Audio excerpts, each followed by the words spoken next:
नमस्कार दोस्तों, स्वागत है आपका एक बार फिर से विकास इंस्टीट्यूट में। तो आज हम जैसे कि हमने आपसे कहा था कि जैसे कि सिंपल इंटरेस्ट आपको खत्म होगा तो हम न्यू चैप्टर शुरू करेंगे आज, और उसका नाम है चक्रवृद्धि ब्याज यानी कि कंपाउंड इंटरेस्ट। तो आज हम इस चैप्टर में केवल इंट्रोडक्शन देखेंगे चैप्टर का। आज हम कोई भी क्वेश्चन ऐसा नहीं करेंगे, केवल आपको इंट्रोडक्शन सिखाएंगे कि आखिर चक्रवृद्धि ब्याज होता क्या है यानी कि कंपाउंड इंटरेस्ट होता क्या है। तो मेन इसका क्या है, जो मेन है वह आपका बेस है इसका, और जो आपका इंट्रोडक्शन है। अगर आपको चक्रवृद्धि ब्याज का इंट्रोडक्शन समझ में नहीं आया तो पूरा चैप्टर आपको समझ में नहीं आएगा। ठीक है, जिस तरीके से मैंने आपको सिंपल इंटरेस्ट कराया था और उससे अच्छे तरीके से मैं आपको कंपाउंड इंटरेस्ट कर पाऊंगा। बस आपको ध्यान से सुनना होगा और ध्यान से एक मेथड को समझना होगा। ठीक है ना। देखिए सिंपल इंटरेस्ट में क्या होता है, केवल आप जो है कुछ आपको लॉजिक सीखने होते हैं और आप आसानी से क्वेश्चन कर देते हो, लेकिन इसमें ऐसा नहीं होता। इसमें आपको हर एक क्वेश्चन के लिए अलग अलग मेथड का यूज करना होगा। ठीक है, लेकिन आपको करना क्या है, स्टार्टिंग में पहले आपको बहुत ध्यान से इसके इंट्रोडक्शन को समझना है, क्योंकि अगर आप जल्दबाजी करोगे तो कंपाउंड इंटरेस्ट आपके समझ में नहीं आएगा, ना ही आप इसके क्वेश्चन कर पाओगे। ये ऐसा चैप्टर नहीं है कि एक ही मेथड सिखाया और पूरे चैप्टर पर लग गया, ऐसा नहीं है। ठीक है ना। तो इसको आपको काफी डीपली पढ़ने की जरूरत है। तो पहले हम इसको डीपली तरीके से इसका मेथड सीखेंगे। आज हम पूरे जो हमारी पहली क्लास है इसकी कंपाउंड इंटरेस्ट की, हम सोचेंगे कि इसके अंदर हम सारा का सारा इंट्रोडक्शन अच्छी तरीके से सीख लें और चक्रवृद्धि ब्याज होता क्या है इसको अच्छे तरीके से समझ लें। हम नेक्स्ट क्लास से, जब क्लास नंबर 2 होगी, उसमें क्वेश्चन को लेकर चलेंगे। लेकिन आज पहली क्लास है इसकी, तो पहली क्लास में हम सबसे पहले हम जानेंगे कि आखिर कंपाउंड इंटरेस्ट होता क्या है, ये किन किन वस्तुओं पर लगाया जाता है और इसमें क्या क्या मेथड रहता है और कितने मेथड से हम कंपाउंड इंटरेस्ट को कर सकते हैं। तो ये हमारे लिए समझना बहुत जरूरी है। तो ज्यादा जल्दबाजी ना करें, ज्यादा जल्दबाजी करोगे तो कुछ समझ में नहीं आएगा। ठीक है ना। तो इसी वजह से हम आपके लिए चैप्टर बहुत जीरो से भी जीरो, ये समझ लो कि बिल्कुल जीरो से भी जीरो लेवल से मैं लेकर के आया हूँ, ताकि आपको हर चीज समझ में आ पाए। क्योंकि इंट्रोडक्शन ही आप नहीं समझोगे किसी भी चैप्टर का तो आप आगे क्वेश्चन नहीं कर पाओगे। ठीक है, तो पहले से कॉन्सेप्ट समझते हैं और पहले ही जानते हैं कि आपका चक्रवृद्धि ब्याज यानी कि कंपाउंड इंटरेस्ट होता क्या है और सिंपल इंटरेस्ट में और कंपाउंड इंटरेस्ट में क्या अंतर होता है। ठीक है ना। सबसे पहले हम ये जानेंगे, तो चलिए शुरू करते हैं। देखिए देखिए सबसे पहले मैंने यहाँ एक लाइन लिखी है, आपको दिखाई दे रही होगी। मैंने लिखा है difference between SI and CI, यानी कि सिंपल इंटरेस्ट और कंपाउंड इंटरेस्ट में क्या डिफरेंस होता है। तो पहले हम इसको समझते हैं कि होता क्या है, क्योंकि देखो इससे पहले अगर हम जो है क्वेश्चन डायरेक्ट करने लगेंगे तो हमारे से क्वेश्चन नहीं बनेंगे आगे जाकर के। ठीक है ना। हमको क्वेश्चन भी करने हैं और इसका मेथड भी समझना है। मेथड समझ जाओगे, इंट्रोडक्शन अच्छे से समझ जाओगे तो आप अच्छी तरीके से कर पाओगे। ठीक है ना। चलिए देखिए होता क्या है, जो आपका मैंने लिखा है difference between SI and CI. देखिए सिंपल इंटरेस्ट और कंपाउंड इंटरेस्ट, अगर आपने मेरा सिंपल इंटरेस्ट का चैप्टर नहीं पढ़ा है इससे पहले तो आप उसको जरूर पढ़ें, ताकि आपको कंपाउंड इंटरेस्ट समझ में आ सके। क्योंकि जब आप सिंपल इंटरेस्ट पढ़ते हो तो उसमें कंपाउंड इंटरेस्ट की कोई जरूरत नहीं पड़ती, लेकिन अगर आप कंपाउंड इंटरेस्ट पढ़ रहे हो तो आपको सिंपल इंटरेस्ट का पता होना बहुत जरूरी है।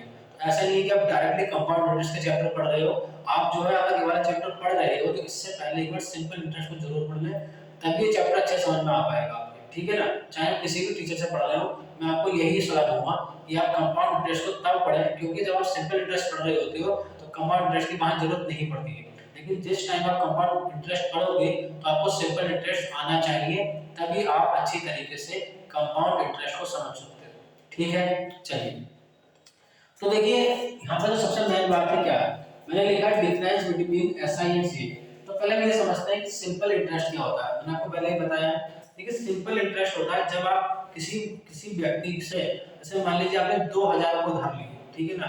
अब 2000 को उधार लिए 10% की दर पर 3 साल के लिए आपने उधार लिए, तो जो आपका सिंपल इंटरेस्ट लगाया जाएगा वो आपका प्रति वर्ष लगाया जाएगा। ठीक है ना। जैसे मान लीजिए पहले साल जो आपका इंटरेस्ट रहेगा 2000 पर 10% का, वही आपका दूसरे साल में रहेगा, वही आपका तीसरे साल में रहेगा। ये तो आपका हो गया सिंपल इंटरेस्ट। ठीक है ना। कंपाउंड इंटरेस्ट क्या होता है, कंपाउंड इंटरेस्ट होता है जो हमेशा ध्यान रखना, आप इस बात को हमेशा ध्यान रखेंगे, जो कंपाउंड इंटरेस्ट होता है वो हमेशा दूसरे साल से लगता है। ठीक है ना। पहले साल में अगर आप किसी भी व्यक्ति से कुछ रकम उधार ले रहे हो किसी दर पर और कुछ सालों के लिए, तो हमेशा ध्यान रखना जो पहले साल का ब्याज आपको उस पर लगेगा वो सिंपल इंटरेस्ट के रूप में रहेगा। लेकिन जब दूसरा साल आपका घूम करके आएगा तो दूसरे साल में आपका कंपाउंड इंटरेस्ट लगना शुरू होगा। तो पहले साल का जो इंटरेस्ट रहता है कंपाउंड इंटरेस्ट में वो आपको सिंपल इंटरेस्ट ही रहता है। लेकिन जब दूसरे साल से काउंटिंग शुरू होती है तो वहां से आपका कंपाउंड इंटरेस्ट लगना शुरू होता है। अब कंपाउंड, जैसे हमने सिंपल इंटरेस्ट देखा, तो पहले साल में जो इंटरेस्ट लगेगा वही दूसरे साल में लगेगा, वही तीसरे साल में लगेगा। लेकिन कंपाउंड इंटरेस्ट में क्या होता है कि आपका ब्याज पर ब्याज दिया जाता है, समझ रहे हो, ब्याज पर ब्याज, यानी कि जो आपने मूलधन लिया है उससे, उसको तो ब्याज लगेगा ही, लेकिन अगले साल से आपका जो ब्याज आप लोगे उस पर ब्याज लगेगा। तो मैं आपको एक क्वेश्चन के थ्रू बताता हूँ। जैसे आप नॉर्मली कुछ सामान मार्केट से खरीद कर लाते हो, फाइनेंस कराते हो, फॉर एग्जांपल बाइक हो गई, वॉशिंग मशीन हो गई, तरह तरह के प्रोडक्ट आप लेकर के आते हो, तो उन सब पर यही ब्याज दिया जाता है जिसको हम बोलते हैं कंपाउंड इंटरेस्ट, जो व्यक्ति को पूरे तरीके से निचोड़ देता है आपको पूरी तरीके से। किसी वजह से ज्यादातर आपको ये चीजें नहीं लेनी चाहिए, क्योंकि इसमें सब में कंपाउंड इंटरेस्ट काउंट होता है और कंपाउंड इंटरेस्ट ही मार्केट में चलता है, उसी से प्रॉफिट कमाया जाता है, ठीक है ना। सिंपल इंटरेस्ट से प्रॉफिट नहीं होता, समझ रहे हैं आप, ठीक है। देखिए, तो मैंने आपको ये जो आपका दो तरीके से दो चीजें हैं, सिंपल इंटरेस्ट, कंपाउंड इंटरेस्ट, दो तरीकों से मैं समझाने की कोशिश की आपको। तो देखिए क्वेश्चन के तरीके से समझते हैं कि आगे सिंपल इंटरेस्ट और कंपाउंड इंटरेस्ट में डिफरेंस क्या है, कब से कंपाउंड इंटरेस्ट लगना शुरू होता है। देखिए देखिए मैंने यहाँ पे वैल्यू लिखी है 20,000, मैंने लिखी है कि कोई वैल्यू है, मूलधन है आपका, लिख देता हूँ मैं, कोई मूलधन है आपका कितना है 20,000 रुपए है, कितना है 20,000 रुपए है, जो आप 10% की दर से, ये लिखा है आपका, जो आप 10% की दर से 3 साल के लिए उधार लेते हैं, तो आपको कितना कितना एसआई चुकाना पड़ेगा और कितना आपको सीआई चुकाना पड़ेगा, ठीक है ना। देखिए इस चैप्टर को करने के लिए बहुत सारे मेथड आते हैं, ठीक है ना। जैसे आपका ट्री मेथड होता है, ठीक है ना, आपका रेशियो मेथड होता है, ठीक है ना, आपका जो परसेंटेज मेथड होता है, आपको बहुत सारे मेथड इस चैप्टर को करने के बने हैं, लेकिन हम उन मेथड्स को उठाएंगे जो मेथड्स हमारे लिए अच्छे रहेंगे और हम क्वेश्चन को जल्दी कर सकें। ऐसे बहुत सारे मेथड और बाकी सारे मेथड आपको पढ़ने की जरूरत नहीं है, आप उतना पढ़िए जितना आपके लिए सफिशिएंट हो और जितने में आप क्वेश्चन को सॉल्व कर सकें एग्जाम में, ठीक है। तो आज के लेक्चर में हम केवल इंट्रोडक्शन देखने वाले हैं, तो बिल्कुल भी घबराएं नहीं, आप अच्छे से केवल सब्र रखें, जब तक ये लेक्चर खत्म ना हो जाए। तो इस लेक्चर को कम से कम एक या दो बार आप देखोगे, आपको कंपाउंड इंटरेस्ट बहुत अच्छे से समझ में आ जाएगा, ठीक है। चलिए देखिए देखिए आपको आगे मानिए कि आपने जो है 20,000 रुपए, ठीक है ना, कितने हजार रुपए 20,000 रुपए आपने 10% की दर से 3 साल के लिए उधार लिए, तो आपको 3 साल के बाद कितना कंपाउंड इंटरेस्ट देना होगा, ठीक है ना। चलिए, और ये कितना एसआई देना होगा, तो दोनों की बात कर लेते हैं इसी एक क्वेश्चन में। ये क्वेश्चन नहीं है, इंट्रोडक्शन है, इसी क्वेश्चन के साथ में हम दोनों चीजें सीखेंगे कि सिंपल इंटरेस्ट में और कंपाउंड इंटरेस्ट में क्या डिफरेंस होता है। बोलिए क्लियर है इतनी बात। चलिए तो मैं आपको बताता हूँ, देखिए ध्यान से समझना, आप बहुत ध्यान से समझिएगा। देखिए ठीक है, देखिए आपको मैं लिख लेता हूँ एसआई, इधर लिख लेता हूँ सीआई, ठीक है ना, दोनों में अलग अलग डिफरेंस आपको बताऊंगा।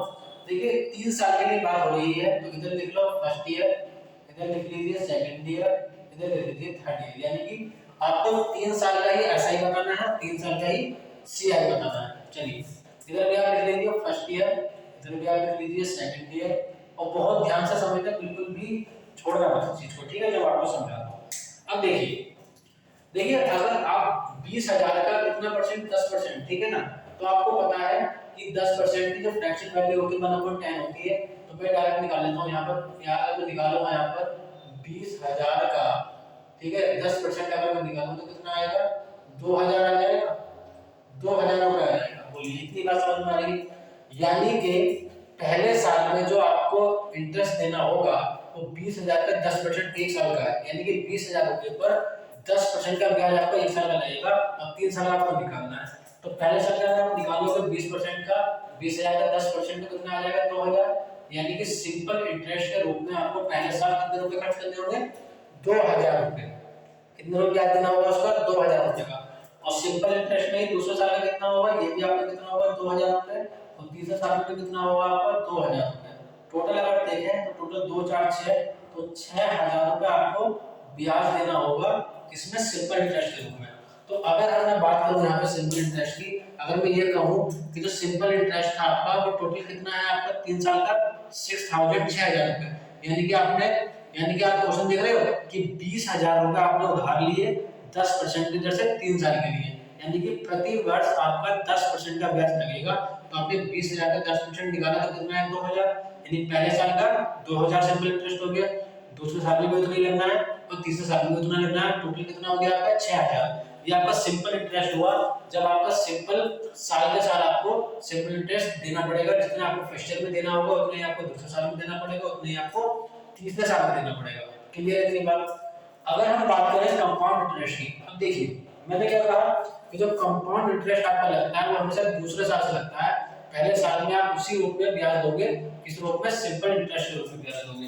तो आप 20,000 का 10% निकालोगे तो कितना आ जाएगा 2,000 आ जाएगा। बोलिए इतनी बात समझ में आ गई? इतनी बात समझ में आ गई तो बोलो ठीक है ना। अब देखिए, अब दूसरे साल में जब आपको दोबारा घूम करके आएगा तो उसमें सिंपल इंटरेस्ट का ब्याज तो वो लेगा ही लेगा, और जो उससे पहले आपने ब्याज दिया है उसको भी आपको ब्याज देना पड़ेगा। यानी कि जो 2,000 है वो तो आपको देना ही देना है दूसरे साल में। ठीक है इतनी बात। प्लस आपको और क्या देना है, आपको देना है जो आपने इससे पहले ब्याज दिया था, पिछले साल में कितना दिया था 2,000 पर आपको 10% देना पड़ेगा, यानी कि ब्याज पर ब्याज, यही चक्रवृद्धि ब्याज है। यानी कि देखिए पहले साल में आपने जो मूलधन था उसको ब्याज दिया, पहले साल जब भी आप सीआई निकालोगे तो पहले साल का जो ब्याज होता है वो हमेशा एसआई के रूप में आता है। दूसरे साल पर जो एसआई का ब्याज है सिंपल इंटरेस्ट वाला वो तो आपको देना ही देना है, लेकिन जो इससे पहले आपने ब्याज दिया था उसका भी आपको ब्याज देना पड़ेगा। यही आपका चक्रवृद्धि ब्याज होता है। तो 2,000 का आप निकालोगे कितना, 10% तो कितना आ जाएगा 200। क्लियर है इतनी बात। तो यानी कि आपको कितने रुपए देने पड़ेंगे, 2,200 रुपए देने पड़ेंगे। आया समझ? क्लियर है। यानी कि पहले साल में अगर आपने 2,000 रुपए दिए थे तो दूसरे साल में 2,200 देने पड़ेंगे, तीसरे पे आ जाएंगे। अब देखिए अगर आप तीसरा देखोगे तो आपने पहले दिया था 2,000 सिंपल इंटरेस्ट के रूप में, दूसरा सिंपल इंटरेस्ट में 2,000, तीसरे में आपको ये 2,000 तो देना ही देना, ठीक है ना, ये तो आपको देना ही पड़ेगा। लेकिन इस पे आपको क्या देना पड़ेगा, आपको इसमें देना होगा कितना, आपको इसमें देना पड़ेगा जो आपका 200 था उस पे भी आपको देना है कितना 200%, सॉरी 2,200 रुपए का भी आपको देना पड़ेगा कितना, देखिए आपने यहाँ पर कितना ब्याज दिया 2,000, या कितना दिया 2,200। तो ये कहेगा कि जो स्टार्टिंग में ब्याज दिया था उसको भी दीजिए और जो इसको दिया था उसको भी दीजिए। तो 2,000 का 20% निकालोगे तो कितना आ जाएगा 200। क्लियर है इतनी बात। और जो आपने यहाँ ब्याज दिया उसका निकालोगे कितना आ जाएगा 220 आ जाएगा। इन सबको जोड़ोगे तो कितना आ जाएगा 2,420 आ जाएगा। बोलिए इतनी बात समझ में आ रही है? इन सबको आप जोड़ोगे तो 6,620 आपका आ जाएगा, यानी कि 6,620 आपको ब्याज के रूप में देना पड़ेगा। बोलिए इतना समझ में आ रहा है तो बोलो हाँ।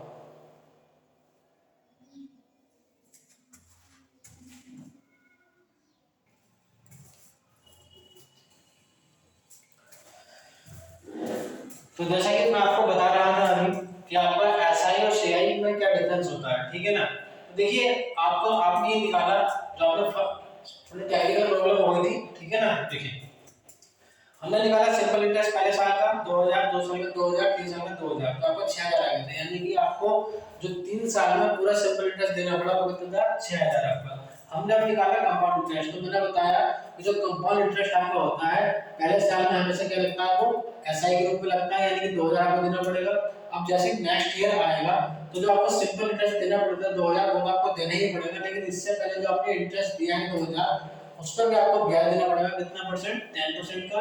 आपने 2,000 का 10% निकाला 200 आ गया, आपने दोनों को जोड़ा यानी कि दूसरे साल में आपको कितना देना पड़ेगा 2,200 रुपए, ठीक है।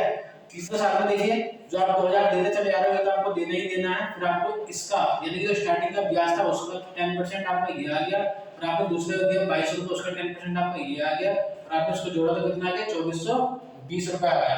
आपने टोटल जोड़ा 2,000, 2,200 और 2,420 तो कितना आ गया 6,620 आ गया। ये आपका टोटल इंटरेस्ट है 3 साल का कंपाउंड इंटरेस्ट। क्लियर है इतनी बात। तो इतना आपको समझ में आया होगा कि सिंपल इंटरेस्ट में कंपाउंड इंटरेस्ट में क्या अंतर होता है, ठीक है। सिंपल इंटरेस्ट आपका जितना प्रति वर्ष का होता है उतना ही आपका हर साल का लगता है। यदि मान लीजिए पहले साल का आपका 2,000 रुपए देना पड़ा आपको, तो दूसरे साल में भी आपको 2,000 रुपए देना पड़ेगा, तीसरे साल में भी आपको 2,000 देना पड़ेगा, ये टोटल 6,000 हो गया। अब आप जब कंपाउंड इंटरेस्ट पर आओगे तो कंपाउंड इंटरेस्ट मैंने बताया कि जो पहला साल आपका होता है, पहला साल में आपका जो ब्याज काउंट होता है वो सिंपल इंटरेस्ट के रूप में काउंट होता है। जो आपका कंपाउंड इंटरेस्ट लगना शुरू होता है वो हमेशा दूसरे साल से लगना शुरू होगा, समझ रहे हैं। यानी कि पहले साल में आपने कितना दिया 2,000, फिर आपने क्या करा 2,000 को जब सेकंड ईयर में आपको 2000 तो देना पड़ा, लेकिन साथ में जो पिछला पिछला आपने ब्याज दिया था 2000, उस पर भी आपको ब्याज देना पड़ेगा, यानी कि ब्याज पर ब्याज ही कंपाउंड इंटरेस्ट कहलाता है। तो आपको इस क्वेश्चन से ही समझ में आया होगा कि सिंपल इंटरेस्ट और कंपाउंड इंटरेस्ट में क्या डिफरेंस होता है। ठीक है, तो आगे बढ़ते हैं और आपको बताते हैं कि इसमें और क्या-क्या मेथड्स वगैरह होते हैं। चलिए, ठीक है, देखिए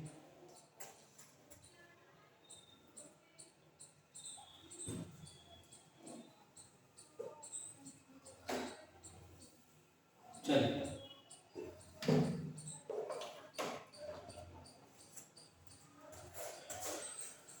आगे और देखते हैं,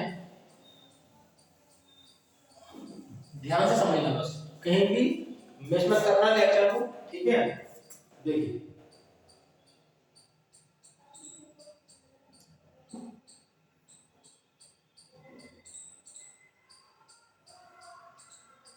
देखिए इसको, इस एग्जांपल को जरा ध्यान से समझना ताकि आपको और अच्छी तरीके से समझ में आ सके। ठीक है, देखिए अगर हम बात करें इसकी, तो यहाँ पर ये बोल रहा है, देखिए मैंने बताया कि जब आपको, मैंने बताया कि बहुत सारे मेथड्स हैं। ठीक है ना, तो यहाँ पर जो मेथड है आपके पास में, थ्री मेथड आपका होता है, एक रेशियो मेथड होता है और एक आपका परसेंटेज कॉन्सेप्ट होता है। यानी कि या तो आप इसको ट्री मेथड से सॉल्व कर सकते हो कंपाउंड इंटरेस्ट के क्वेश्चन को, या आप रेशियो मेथड से कर सकते हो, या फिर आप परसेंटेज मेथड से कर सकते हो। ठीक है ना, तो यहाँ जहाँ किस क्वेश्चन पर किस मेथड की जरूरत पड़ेगी हम आपको बताएंगे, लेकिन पहले ध्यान से इसको समझ लें। ठीक है ना, चलिए देखिए इस मेथड को ध्यान से समझना। अब इसमें आपको मेथड सिखा रहा हूँ, कॉन्सेप्ट सिखा रहा हूँ, आपको आगे क्वेश्चन नहीं करने हैं। जब क्वेश्चन करने होंगे मैं खुद आपको कराऊंगा, लेकिन पहले क्लास में आपको सिर्फ मेथड को सीखना है। चलिए देखिए, आप देखिए मैं बात कर रहा हूँ ट्री मेथड की। कौन सा मेथड की? ट्री मेथड की। हम क्या करेंगे, 10,000 रुपए आपका मूलधन है, जो आपका रेट है वो 10% है, जो आपका ईयर है वो 3 साल है, और जो आपका कंपाउंड इंटरेस्ट आपको निकालना है, यानी कि 10,000 रुपए पर 10% की दर से 3 साल का कंपाउंड इंटरेस्ट बताइए। और किस मेथड से निकाल रहे हैं हम? ट्री मेथड से। कौन सा मेथड सीख रहे हैं हम? ट्री मेथड हम सीख रहे हैं। ठीक है, इसको ध्यान से समझिए। देखिए अगर मैं बात करूं कितने रुपए आपके पास में, कितने रुपए हैं?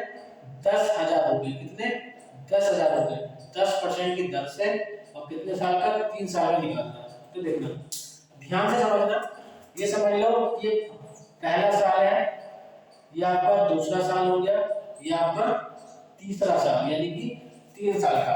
बोलिए आ रहा है समझ में? समझ में आ रहा है तो बोलो हाँ। ठीक है, देखिए अब ध्यान से समझना।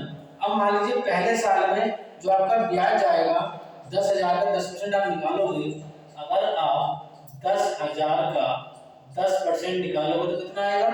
1000 आएगा, यानी कि पहले साल में आपको ब्याज देना पड़ेगा। कितना देना पड़ेगा? 1000। क्लियर है इतनी बात? ये अब हम केवल कंपाउंड इंटरेस्ट की बात कर रहे हैं, इसमें हम एसआई की बात नहीं कर रहे। ठीक है ना, केवल कंपाउंड इंटरेस्ट की। तो पहले साल में आपको ब्याज देना पड़ेगा, कितना देना पड़ेगा? 1000। अगर हम दूसरे साल में आए तो देखिए दूसरे साल में भी आपको कितना, ये तो आप 1000 तो आपको 300 साल में देना है, तीनों सालों में, तो यहाँ पे कितना आपको देना पड़ेगा? 1000 देना पड़ेगा। क्लियर है इतनी बात? अब देखिए देखिए पहले साल में मैंने क्या कहा, जो आपका कंपाउंड इंटरेस्ट लगता है वो पहले साल में सिंपल इंटरेस्ट के रूप में लगता है, तो पहले साल में आपका ये लग गया। दूसरे साल में जो आपका 10,000 रुपये मूलधन था उस पर आपको 1,000 का ब्याज तो देना ही देना है, लेकिन अब ये कहेगा जो पहले इंटरेस्ट दिया था 1,000 रुपये उस पर, उसका भी क्या गया, उस पर भी मुझे ब्याज दें। तो 1,000 का 10% निकालो, कितना आ जाएगा? 100 आ जाएगा, तो यहाँ आ जाएगा आपका 100। बोलिए, यानी कि ये भी आपको देना पड़ेगा। अब तीसरे साल में ये 1000 आप देते चले आ जाओ, लेकिन आपको देना ही देना है 1000। क्लियर है इतनी बात?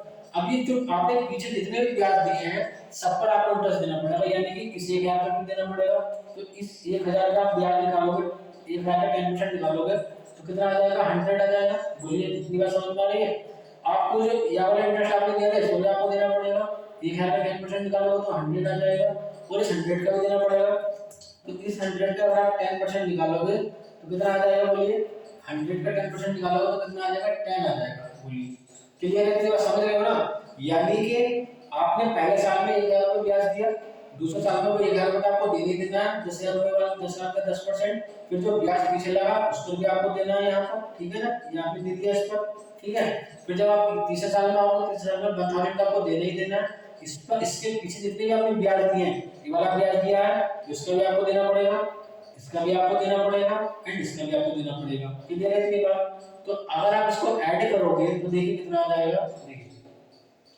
देखिए पहले साल का ब्याज कितना आ गया आपका 1000 टोटल, ठीक है।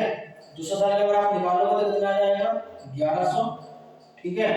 और तीसरे साल का निकालोगे तो 1112 कितना आ जाएगा 1210 आ जाएगा। और आप तीनों साल को ऐड करोगे इनको, अब तीनों को जोड़ोगे तो आ जाएगा 3310 रुपए आ जाएगा। ये आपका कंपाउंड इंटरेस्ट है। यानी कि आप समझ में आया होगा कि तीनों सालों का आपका कंपाउंड इंटरेस्ट है, तो तीनों सालों का आपका कितना आ जाएगा 3310 आ जाएगा। बताइए इतना समझ में आया या नहीं आया? इतना समझ में आ रहा है तो बोलो हाँ, ठीक है। चलिए चलते हैं आगे और देखते हैं इसके क्वेश्चन कोई। चलिए बहुत ध्यान से समझना, इंट्रोडक्शन ही मैन है बस। अभी हम ट्री मेथड पर चल रहे हैं, देखो ट्री मेथड की बात कर रहे हैं, ठीक है। चलिए देखिए इस पर एक क्वेश्चन और देख लेते हैं ट्री मेथड का, ठीक है, ताकि आप में और क्लियर हो सके और क्लियरिटी आ सके, ठीक है। चलिए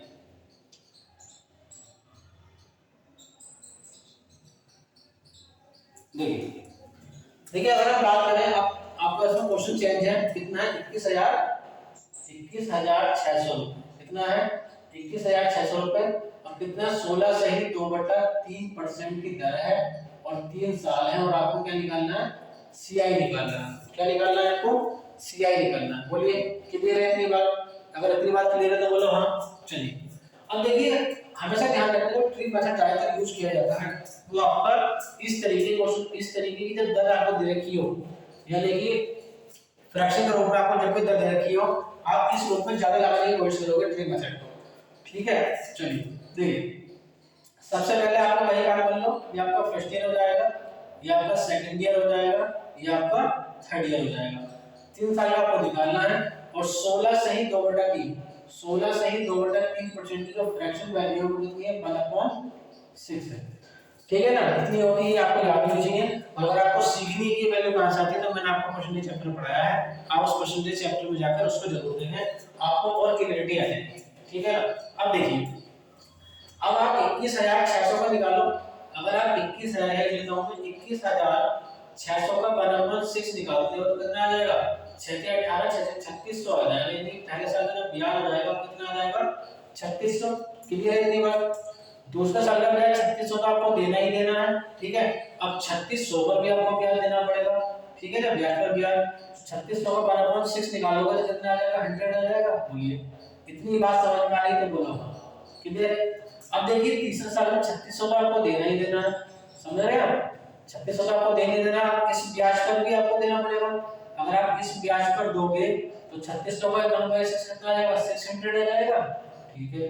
इसका भी आपको देना पड़ेगा कि 3600 पर भी यानी ब्याज पर ब्याज देना है तो इसमें कितना आ जाएगा 600 आ जाएगा। क्लियर है? और इसको भी आपको देना पड़ेगा तो कितना आ जाएगा 100 आ जाएगा। बोलिए इतनी बात समझ में आ रही है? आप टोटल देख लो कि टोटल ब्याज कितना हो गया। पहले साल का 3600, दूसरे साल का कितना आ जाएगा 36 से कितना होते हैं 4200, ठीक है। कितनी बार 4200 और ये कितना आ जाएगा आपका 36 से 4200 4800 4900 हो जाएगा ये। बोलिए इतनी बात समझ में आ रही है? आप सबको जोड़ोगे इसको ये हो जाएगा 12700, यानी कि टोटल ब्याज जो आपको देना पड़ेगा 3 साल का कंपाउंड इंटरेस्ट को कितना देना पड़ेगा आपको, कितना बोलिए 12700। बोलिए आया समझ में? तो ये है आपका ट्री मेथड कंपाउंड इंटरेस्ट, यानी कि ब्याज पर ब्याज जो लगाया जाता है वही आपका क्या होता है कंपाउंड इंटरेस्ट होता है। आ रहा है समझ में? तो पहले अब ये एक बात देखना कि जो पहली वाली लाइन आपको दिखाई दे रही होगी ये वाली, इसमें ध्यान रखना पहली वाली जो लाइन होती है ये हमेशा ध्यान रखना सिंपल इंटरेस्ट ही होती है, ठीक है ना। क्योंकि आपको पता होगा कि पहला जो आपको इंटरेस्ट देना होता है वो हमेशा सिंपल इंटरेस्ट के रूप में देना होता है। इससे आपका किस में आ जाएगा कंपाउंड इंटरेस्ट में आ जाएगा। ये इस तरीके से आप कंपाउंड इंटरेस्ट को फाउंड कर सकते हो ट्री मेथड से। आया समझ में? ठीक है चलिए आगे बढ़ते हैं और देखते हैं इसमें क्वेश्चन और अच्छे समझ में आ जाएगा।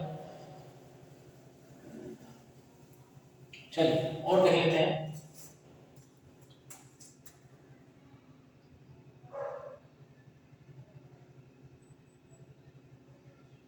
देखिए एक और है ट्रिक मेथड का। देखिए इसमें अगर 27000 आपका मूलधन है, कितना 27000 तो 33 सही 1/3% आपको क्या दे रखी है, इसकी फ्रैक्शन वैल्यू दे रखी है। अब 3 साल के लिए है सीआई आपको निकालना है, ठीक है ना। देखिए बहुत आसान, देखिए ये आपका निकाल लो फर्स्ट ईयर, ये आपका निकाल लिया सेकंड ईयर, ये हो जाएगा आपका थर्ड ईयर का, ठीक है ना। तो 27,000 है, तो 27,000 दे रखा, वैल्यू कितनी दे रखी है आपको, 33 सही 1/3% की फ्रैक्शन वैल्यू कितनी होती है, 1/3 होती है, बोलिए ठीक है ना। चलो सही है। अब आप 2700 का देखिए 27,000 का 1/3 निकालो, कितना आ जाएगा, 9,000 आ जाएगा। यानी कि पहले साल में जो ब्याज आपको देना पड़ेगा वो कितना देना पड़ेगा, 9,000। अब आएगा दूसरे साल में, अब दूसरे साल में 9,000 का आपको देना ही देना है, ठीक है ना। अब जो पिछले बार आपने इंटरेस्ट दिया है उसका आपको फिर निकालना पड़ेगा, कितना 1/3 निकालना पड़ेगा, सब निकालो कितना, 3,000। यानी कि इसका 1/3 निकालोगे तो कितना आ जाएगा, 3,000 आ जाएगा। बोलिए इतनी बात समझ में आ रही है तो बोलो। चलिए अब देखिए आगे, अब तीसरे साल में जब आप आओगे, तीसरे साल में जब आओगे तो 9,000 तो आपको देना ही देना पड़ेगा, क्लियर है इतनी बात। अब इस पर भी क्या देना पड़ेगा, तो इसका 1/3 निकालोगे तो कितना आ जाएगा, 3,000। इसका 1/3 निकालोगे कितना आ जाएगा, 3,000। इसका 1/3 निकालो कितना आ जाएगा, 1,000। बोलिए इतनी बात समझ में आ रही है, बहुत बढ़िया। अब इसको जोड़ लो, तो पहले साल का कितना हो गया, 9,000 प्लस दूसरा साल का कितना हो गया, 12,000, ठीक है ना, प्लस कितना हो गया, 9 6 15 16, कितना 16,000। बोलिए इतनी बात समझ में आ रही है, बोलो। इसको आप टोटल कर लोगे, इसको आप टोटल करोगे तो कितना आ जाएगा, 37,000 आ जाएगा। ये आपका क्या है, टोटल 3 साल का इंटरेस्ट। क्लियर है इसकी बात। तो हम यहाँ पर कैसे निकालेंगे, कंपाउंड इंटरेस्ट को निकालना, कौन से मेथड से, ट्री मेथड से, ठीक है। जल्दबाजी कुछ नहीं है, इसलिए कह रहा हूँ कि पहले मेथड को सीखिए, बाकी चीज तो बाद में, क्वेश्चन कैसे होंगे कैसे नहीं होंगे, क्योंकि इसमें क्या है कि हर क्वेश्चन आपको अलग मेथड से करना पड़ेगा, क्योंकि कंपाउंड इंटरेस्ट है और कंपाउंड इंटरेस्ट आपको पता है कि जो ब्याज पर ब्याज लिया जाता है, ठीक है। चलिए और देखते हैं आगे।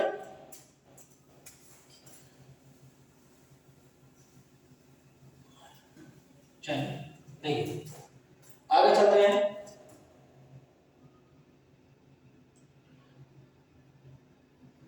ठीक है, इसका आप मुझे बताओगे, बहुत आसान है, ठीक है ना। वही आपको करना है कि 11 सही 1/90% वैल्यू आपको देखनी है। देखिए 11 सही 1/9% की फ्रैक्शन वैल्यू कितनी होती है, 1/9 होती है। और आपको 8100 बोल दे रखा है, ठीक है ना, कितना 8100। इस पर आप ऐसे निकाल दोगे फर्स्ट ईयर का, सेकंड ईयर का एंड थर्ड ईयर का। तो इसका आप मुझे बताओगे कि इसका आंसर क्या आएगा, 3 साल का कंपाउंड इंटरेस्ट। क्लियर है इतनी बात। तो ये मैं आपको होमवर्क में दे रहा हूँ, ये आपका ट्री मेथड होगा। अगर किसी बच्चे को ट्री मेथड समझ में आया हो तो एक बार कमेंट में बताएं, मैं आपको दोबारा जरूर समझा दूंगा, ठीक है ना। चलिए आगे बढ़ते हैं, अगले मेथड की तरफ चलते हैं, ठीक है। और अगला मेथड देखते हैं रेशियो मेथड। कौन सा मेथड, रेशियो मेथड।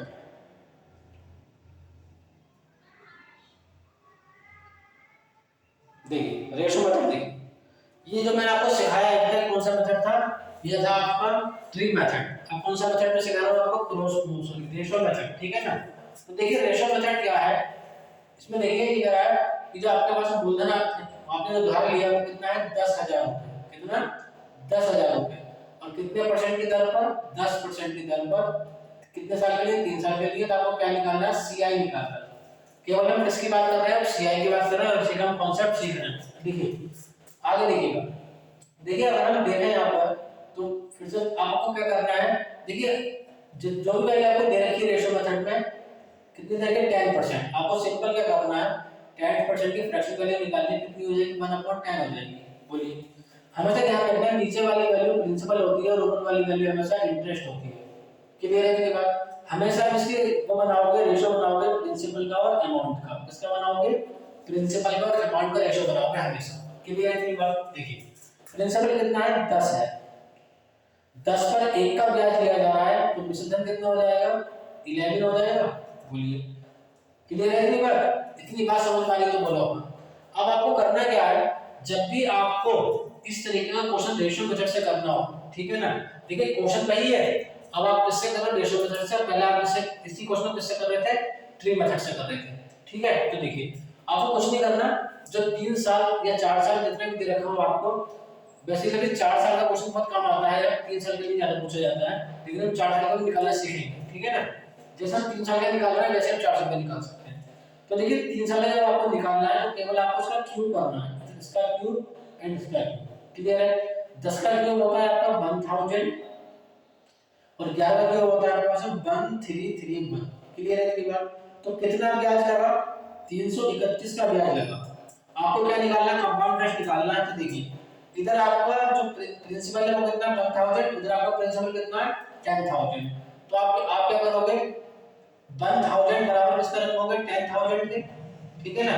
एक का मान निकालोगे कितना आ जाएगा 10000, ऐसे करने दो अपना में 1000 और आपसे क्या पूछा है, ब्याज पूछा है, कितना हो जाएगा 331 का मान आपको निकालना है, ठीक है ना। तो आप इसको निकाल दोगे, इससे कैंसिल कर दोगे, इससे ये कर दोगे, इससे ये कर दोगे, 3310 आ जाएगा, 3310 आ जाएगा। ये आपके क्वेश्चन का आंसर है, यानी कि 3 साल का जो ब्याज आपको देना पड़ेगा वो 3310 रुपए देना पड़ेगा।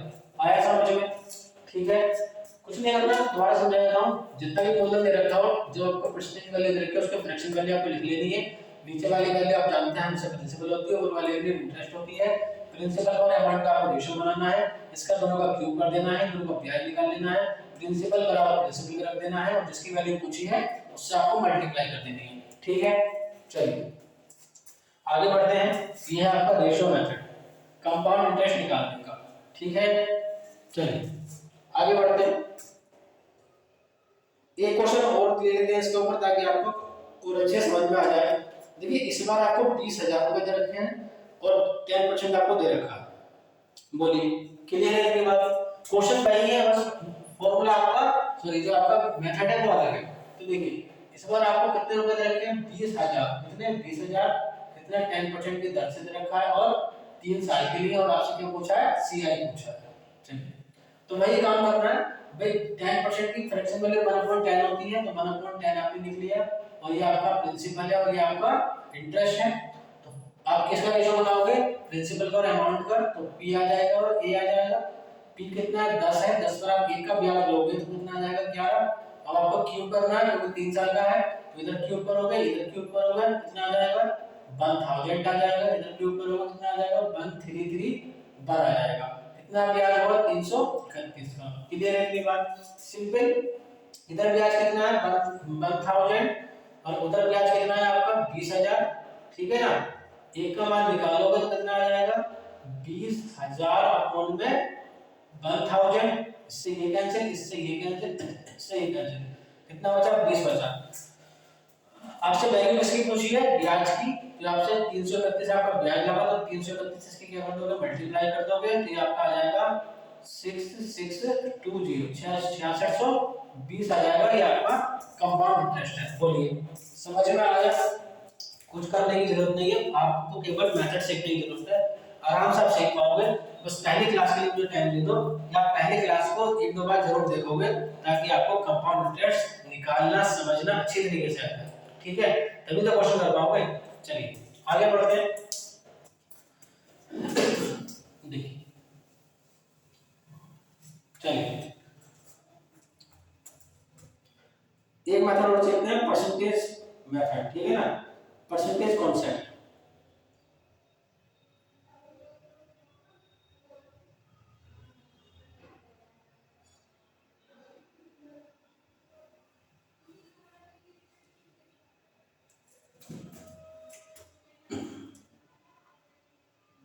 देखिए इसमें आपको करना क्या होता है, वैसे इसका यूज बहुत कम किया जाता है, ज्यादा जो यूज किया जाता है या तो हम ट्री मेथड को सॉल्व करेंगे या फिर हम सॉल्व करेंगे रेशियो मेथड से, ठीक है। लेकिन मैं फिर भी सिखा देता हूं कि इससे आप किस तरीके से निकाल सकते हो। देखिए आपको सिंपल तरीके से वही काम आपको करना है। कितना दे रखा है 10000 आपको फिर से मूलधन दे रखा है, 10% की दर से दे रखा है, 3 साल के लिए दे रखा है और आपको क्या निकालना है सीआई निकालना है। बोलिए आ रहा है समझ में, क्लियर है इतनी बात, सही है। चलिए देखिए आपको सिंपल जितना आपको दे रखा है कितना है 10000 आपको मूलधन दे रखा है, इसकी हमेशा मल्टीप्लाई किससे कर देंगे। देखिए 10% का ब्याज दिया जाता है, ठीक है, 10% के प्रति वर्ष। तो आप जानते हो हर वैल्यू अपने आप में क्या होती है, 100% होती है। तो 10% ऐड करोगे कितना आ जाएगा, 110। कितनी बार करना है आपको, 110 अपॉन में 100, फिर 110 अपॉन में 100, फिर 110 अपॉन में 100। बोलिए कितनी बात समझ में आ रही है, बताइए कितनी बात समझ में आ रही है, तो बोलो हाँ। क्लियर? इसको आप सॉल्व कर लोगे तो 13310 आ जाएगा। क्लियर है? आपको क्या निकालना है, ब्याज निकालना है। तो अपन मूलधन कितना था पहले, कितना था, 10,000। बोलिए कितना आया आपका, बोलिए। क्लियर है कि बात? इसमें से केवल इसको माइनस करना है तो आपका फाइनल आंसर आ जाएगा इन दोनों में से 3310 आ जाएगा, ये आपका आंसर है। बोलिए कितनी बात समझ में आ रही है, तो बोलो।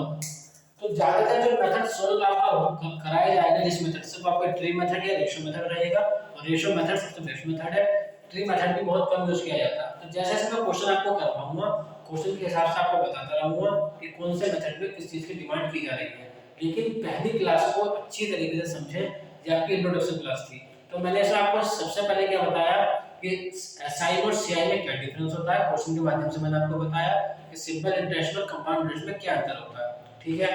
दूसरे में मैंने बताया आपको कुछ मेथड्स बताए, उसमें मैंने आपको ट्री मेथड बताया, आपको मैंने रेशियो मेथड बताया, और मैंने आपको आपका कौन सा मेथड है ये कौन सा मेथड है आपका, परसेंटेज कॉन्सेप्ट मेथड मैंने आपको बताया। ठीक है ना? तो 3 मेथड मैंने आपको बताए हैं। तो जब भी अब दूसरी क्लास कल होगी, तो कल जब क्लास हो तो उससे पहले आप इस मेथड्स को अच्छी तरीके से रिवाइज करेंगे। ठीक है? ज्यादा आगे भागने की जरूरत नहीं है कि डायरेक्ट क्वेश्चन करने लगो, ये आपका मेथड है। अगर आप इस मेथड को अच्छे से सीख जाओगे तो आपको कंपाउंड इंटरेस्ट बहुत ही ज्यादा आसान लगेगा, ये मेरा दावा है आपके लिए। ठीक है ना?